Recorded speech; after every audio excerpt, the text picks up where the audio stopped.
Anxiety is generally an indicator that we may not be living in the present moment. So we might be worrying about the future or ruminating on the past. Either way, doesn't really matter. My brain's going to get stuck in obsessional thoughts around the future or the past. We can feel really helpless when we feel like we don't have any control over our thoughts. There are various approaches we can take to our obsessional thinking.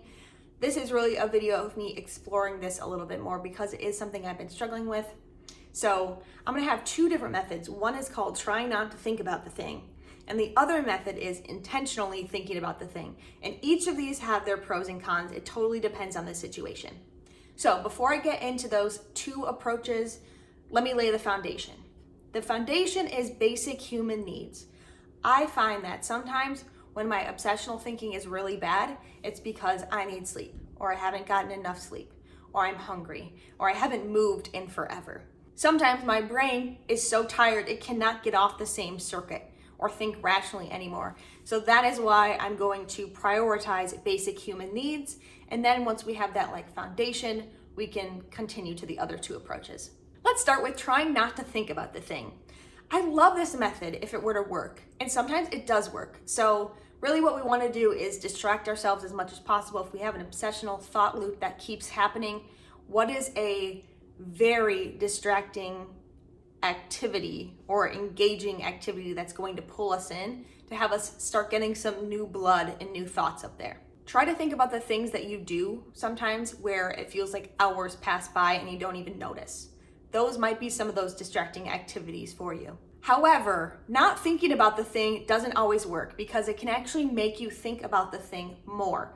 This is called the pink elephant effect. The pink elephant effect is when trying not to think about something makes you think about it more, and we want to avoid that as well. So that means that trying not to think about the thing in all cases is not necessarily the best course of action, but I do find that this is a good method for when you can't actually do anything about the thing, when the thing has already happened and it's in the past, or when you have mean or other types of intrusive thoughts that are just not helpful. Now let's get into the second approach, which is intentionally thinking about the thing. Sometimes I will view my obsessional thinking as clearly my brain wants to think about this thought. So what if I give it a little bit of time? Now, the problem I run into with that is I am perfectionistic in my morals or principles. And one of my principles is I will not work outside of work hours. I will not think of work outside of work hours. And I'm very tied to that principle, to my detriment. If I spend no time intentionally thinking about the thing, it can be in the back of my mind for the next 48 hours, the entire weekend.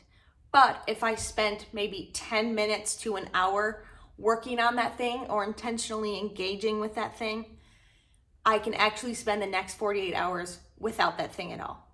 But not spending those 10 minutes means all of those loops are still open and they're fair game for my brain to hook onto. Also, an example of that is asking yourself, is there realistically anything I can do about this thing? Because if there is, and maybe that obsession and worry is coming from not having started something, you could consider taking that first step or scheduling that first step. Because sometimes the obsession comes from not having started or not having a plan.